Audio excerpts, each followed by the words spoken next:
দাদু, কে কে? কি হয়েছে দাদু? দাদু, বেলা 10টা বেজে গেছে, কিন্তু এখনো সূর্য ওঠেনি। হ্যাঁ, কি বলছিস? ওই দেখেন।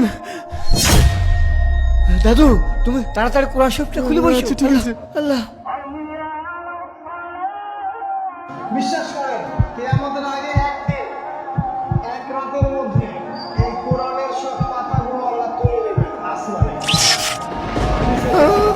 হে মানুষ, তোমাদের পালন কর্তাকে ভয় করো। নিশ্চয়ই কিয়ামতের প্রকম্পন এক ভয়ঙ্কর ব্যাপার। আজই হলো পৃথিবীর শেষ দিন। পাপাচারী মানুষেরা হতাশ হয়ে যাবে, কাণ্ডজ্ঞান হারিয়ে দিক বিদিক ছুটতে থাকবে এবং একসময় অজ্ঞান হয়ে মৃত্যুবরণ করবে। আল্লাহ রাব্বুল আলামিন আমাদের সকলকে পৃথিবীর শেষ দিনের ভয়াবহতা থেকে হিফাজত করুন।